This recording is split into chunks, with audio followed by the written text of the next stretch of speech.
रूपाली और मयंक की शादी को महीना भर ही हुआ था।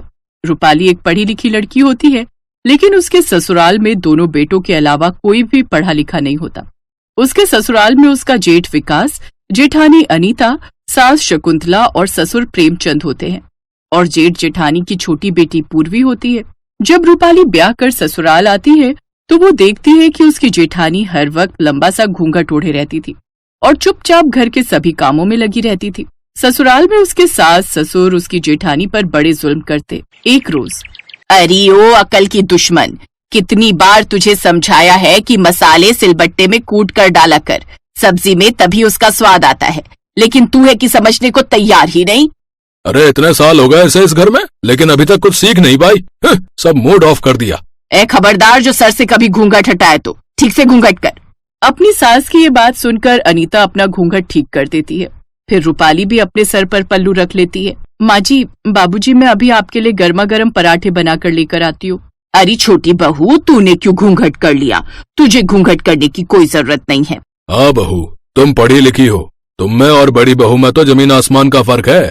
तुम्हें कोई जरूरत नहीं है घूंघट करने की। और हाँ, पराठे भी ये लगा लेगी, तुम रहने दो। तू तो वैसे ही इतनी सुंदर है, फिर क्यों अपना ये चांद सा मुखड़ा ढक कर रखेगी? अपने सास ससुर का ये व्यवहार देखकर लंबा घूंघट ओढ़े अनीता की आंखों में आंसू आ जाते हैं। रूपाली के सास ससुर उन दोनों में बड़ा भेदभाव करते थे।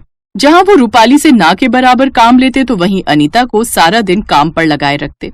पर किसी को उसका दुख दिखे या ना दिखे, लेकिन रूपाली को अपनी जेठानी का दुख साफ नजर आ रहा था और इस बारे में वो अपने पति से बात करती है। मेरे माँ बाप थोड़े पुराने विचारों के हैं। तुम पढ़ी लिखी हो इसलिए तुम्हें इतनी इज्जत देते हैं, और बड़ी भाभी बेचारी पढ़ी लिखी नहीं है इसलिए उनके साथ ऐसा व्यवहार करते हैं। मैं जानता हूँ कि ये गलत है, लेकिन अब उनको कौन ही समझाए। रूपाली चुप हो जाती है। ऐसे दिन बीते। अनीता की तबीयत कितनी भी खराब क्यों ना हो या उसे कितनी भी तेज बुखार क्यों ना हो, तब भी वो अपनी जिम्मेदारियों से पीछे नहीं हटती। घर गृहस्थी संभालना, अपने बच्चे की परवरिश और ना जाने क्या क्या, सबके लिए खाना बनाती। इतने त्याग के बाद भी उसे सिर्फ ताने ही सुनने को मिलते। लेकिन रूपाली जब से आई थी वो ये सब देख रही थी। उससे अपनी जेठानी का ये दर्द देखा नहीं जा रहा था। एक रोज, ये लीजिए अनीता दीदी, देखिए मैं आपके लिए क्या लाई हूँ। घूंघट उठाकर देखिए तो। क्या है देवरानी जी? आपकी पसंद का ढोकला। मयंक ने बताया था मुझे कि आपको ढोकला बहुत पसंद है। अब जल्दी से ये काम छोड़िए और ये ढोकला खा लीजिए। नहीं नहीं रूपाली, मैं ये नहीं खा सकती। लेकिन क्यों? घबराइए मत, एकदम फ्रेश है। वो बात नहीं है, वो क्या है ना, माँ और बाबूजी ने अभी तक खाना नहीं खाया, तो उनसे पहले मैं ये कैसे खा सकती हूँ? अगर उन्हें पता चला तो वो मुझे बहुत ताने देंगे और उससे मैं उदास हो जाऊंगी। तो मुझे उदास देखकर तुम्हारे जेठ जी और मेरी बेटी भी दुखी हो जाएंगे। आप क्यों घबराती हैं? मैं हूं ना। चलिए अब चुपचाप से खाइए इसे। अरे ओ नासपीटी, तेरी इतनी हिम्मत कि तू हमसे बिना पूछे ये स्वादिष्ट व्यंजन खाने लग गई। तू इस घर के तौर तरीके भी भूल गई क्या? मुझे माफ कर दीजिए माँ जी, बाबूजी। इस घर में हमारी इजाजत के बिना एक पत्ता तक नहीं हिलता। हमसे पहले ही अन्न का दाना खा लिया। वो बात नहीं है माँ बाबूजी, मैंने इनसे ही खाने की जिद की थी। रूपाली बहू, गलती इसकी है। ये कोई दूध पीती बच्ची तो है नहीं जो इसे लॉलीपॉप दिया और इसने मुंह में डाल लिया। और तू ना इससे दूर ही रहा कर बेटी, ये तेरी बराबरी की है ही नहीं। और तू अब खड़ी खड़ी क्या कर रही है? जा जाकर काम कर। अनीता रोते हुए रसोई में चली जाती है, लेकिन रूपाली को ये सब देख बहुत बुरा लगता है। वो मन ही मन सोचती है, ये लोग ऐसे नहीं मानेंगे। अब जेठानी जी को इनके अत्याचारों से तभी मुक्ति मिलेगी जब वो अपना घूंघट हटाएंगी और अपने आत्मसम्मान के लिए लड़ेंगी। जेठ जी भी माँ बाबू जी के डर से कुछ कर नहीं पाते। ऐसे दिन बीतते जाते हैं, लेकिन अनीता के सास ससुर का स्वभाव बदलने की जगह और बिगड़ने लगता है। अब तो हालात ये हो गए थे कि वो अपनी बड़ी बहू को महज एक नौकरानी समझते थे। अब रूपाली एक चाल चलती है। एक रोज जब प्रेमचंद अपना चश्मा बनवाकर लाता है तो रूपाली पूर्वी के कान में कुछ कहती है। पूर्वी अपने दादा से उस चश्मे को लेकर उसे तोड़ देती है। ये देख प्रेमचंद को बड़ा गुस्सा आता है और वो पूर्वी की अपनी छड़ी से पिटाई करने लगती है। मत मारो दादाजी, मत मारो। बड़ा सर पर चढ़ गई है ना, मेरा चश्मा तोड़ेगी तू? और मारिए इसे, दिन पर दिन अपनी माँ की तरह ढीठ होती जा रही है। माँ बचाओ माँ। रसोई में काम कर रही अनीता के कानों में जब उसके बच्चे की चिल्लाने की आवाज पड़ती है तो वो भागते हुए बाहर आती है। बस अब तो घूंघट हटाओ जेठानी जी। बाकी सब भी वहाँ आ जाते हैं। फिर अनीता अपना घूंघट हटाती है, फिर गुस्साई आंखों से अपने सास ससुर की ओर देखकर गुस्से से चिल्लाते हुए कहती है, बस, अब बस। एक माँ सब बर्दाश्त कर सकती है लेकिन अपने बच्चे पर आंच तक नहीं। बहुत जुल्म सह लिए मैंने आपके। अरे गलती क्या है मेरी, बस इतनी कि मैं पढ़ी लिखी नहीं हूँ तो आप मुझ पर अत्याचार करते रहे। आपके कहने पर मैं भरी गर्मी में भी घूंघट डालकर चुपचाप सारा काम करती रही, लेकिन बस अब और नहीं। अगर आपको हमें इस घर से निकालना है ना तो निकाल दीजिए, मैं अपनी बच्ची के साथ चली जाऊंगी। फिर तो मैं भी तुम्हारे साथ ही जाऊंगा अनीता। बिल्कुल ठीक कह रहे हैं जेठ जी। अरे जब से मैं आई हूँ देख रही हूँ आप उन पर जुल्म किए जा रहे हैं। अरे वो कुछ कहती नहीं, इसका ये मतलब नहीं उसे और दबाते जाओ। अरे आप दोनों चिराग लेकर भी ढूंढोगे ना तो भी अनीता दीदी जैसी बहू आपको नहीं मिल सकती। अरे ये बेचारी हर रोज रसोई में खड़ी रहकर काम करते वक्त घंटों घूंघट के नीचे आंसू बहाती है, प्याज की वजह से नहीं, अपने मन पर, अपने दिल पर लगी हुई चोट के कारण। ठीक है माँ बाबूजी, आपकी ऐसी हरकत से तो हमें भी आपको अपने माता पिता कहते हुए शर्म आती है। बहुत जुल्म सह लिया तुमने इस घर में, अब और नहीं। मुझे माफ कर दो अनीता, मैं आज तक चुप था सिर्फ अपने माँ बाप की इज्जत की खातिर, लेकिन बस अब और नहीं। चलो तुम हम तीनों का सामान बांधो, हम आज ही ये घर छोड़कर चले जाएंगे। मैं और रूपाली भी ऐसे घर में नहीं रहेंगे। अपने बच्चों को जाता देख प्रेमचंद और शकुंतला को अपनी गलती का एहसास होता है और वो उनसे माफी मांगते हैं।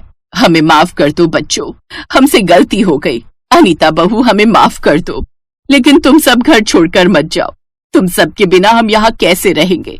हमें पश्चाताप का एक मौका तो दो। अब वो सब कुछ भुलाकर खुशी खुशी एक साथ रहने लगते हैं।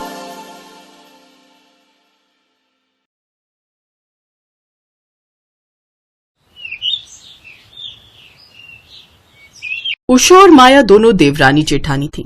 उषा के पति का खुद का एक कारोबार था जो कि अच्छा चल रहा था, लेकिन माया का पति एक छोटी सी दुकान चलाता था, इसलिए उनकी आमदनी जरा कम थी। उन दोनों देवरानी जेठानी की एक बेटी थी। उषा की बेटी का नाम आंचल और माया की बेटी का नाम गीतिका था। वो सभी एक साथ जॉइंट फैमिली में रहते थे। एक रोज, ये देख मैं आंचल और गीतिका के लिए नई फ्रॉक लाई हूँ, वो शर्मा जी के यहाँ जो पार्टी है उसमें पहन लेंगी। दीदी आखिर क्या जरूरत है इतनी महंगी ड्रेस लाने की? चुप कर तू, वो दोनों ही मेरी बेटियां हैं और मेरे लिए बराबर हैं। मैं गीतिका को भी उतना ही प्यार करती हूँ जितना आंचल को। अब तू चुपचाप से ड्रेस पसंद कर रही है या नहीं? दोनों ही देवरानी जेठानी एक दूसरे की बेटी को भी उतना ही प्यार करती थी जितना खुद की। ऐसे ही समय बीता और दोनों लड़कियां जवान हो गई। फिर एक रोज, अरे माया, एक बहुत बड़ी खुशखबरी है। अभी मेरी बहन निधि का फोन आया था। वो बता रही थी जब वो हम जालंधर गए थे ना खुराना जी की बेटी की शादी में, वहां एक बहुत बड़े घराने से लोग आए थे। उनका बहुत बड़ा बिजनेस है। उनका एक बेटा है रौनक। जब से उसने हमारी बेटी आंचल को देखा है उसका दीवाना हो गया है। कहता है शादी करूंगा तो उसी से करूंगा। इकलौता है, अपनी आंचल राज करेगी वहां राज। अरे बेटी को अच्छा घर मिल जाए और भला माँ बाप को क्या ही चाहिए। सही कहा जीजी आपने, माँ बाप गरीब हो या अमीर, सबकी यही सोच होती है कि उसकी बिटिया महलों में राज करे, लेकिन हम सबकी ऐसी किस्मत कहाँ। फोन पर बात आगे बढ़ती है। एक रोज रौनक अपने परिवार के साथ आंचल के घर रिश्ता लेकर आ पहुंचा। दोनों देवरानी जेठानी सुबह से लड़के वालों की खातिरदारी की तैयारियों में लगी हुई थी, तो उन्होंने झट से आंचल को देखकर हाँ कर दी और कुछ देर बाद दोनों तरफ से रिश्ते के लिए हाँ हो जाती है।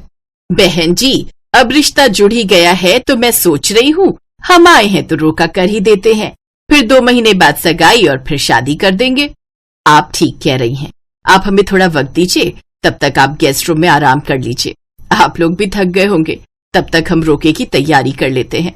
मेहमानों को गेस्ट रूम में छोड़कर वो दोनों रोके की तैयारी में लग जाती हैं। दीदी, फल और मिठाई तो कम रहेगा, इतने बड़े लोग हैं तो ऐसे रोका करना ठीक नहीं रहेगा। आप एक सोने का सिक्का, 10 किलो मिठाई और सबके लिए एक जोड़ी कपड़े मंगवा लो। तो बिल्कुल ठीक कह रही है, एक नहीं 5 सोने के सिक्के और दामाद जी के लिए भी 5 जोड़ी कपड़े मंगवा लेती हूँ, बाकी एक एक जोड़ी सबके लिए। अरे भाई, एक ही तो दामाद है हमारा। सुनिए जी, आप जल्दी से बाजार जाकर सामान ले आइए, तब तक हम बाकी तैयारियों में जुट जाते हैं। उषा अपनी इकलौती बेटी की शादी बड़ी धूमधाम से करना चाहती थी, इसलिए वो दिल खोलकर पैसा बहाती है। इसी तरह 3 घंटे में वो पूरी तैयारियां कर लेते हैं। कुछ देर बाद, आओ माया, आगे आकर दामाद जी को सोने का सिक्का, कपड़े और मिठाई दो।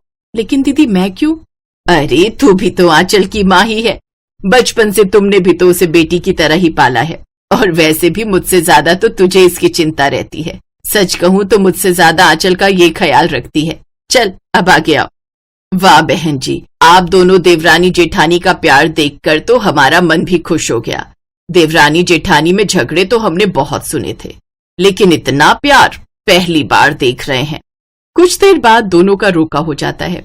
लो भाई, अब आपकी बिटिया हमारी हुई।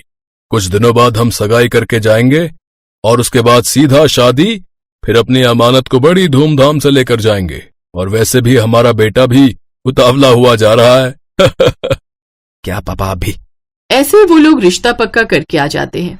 ऐसे ही 2 महीने बाद उन दोनों की सगाई भी हो जाती है, जिसमें उषा खूब पैसा बहाती है।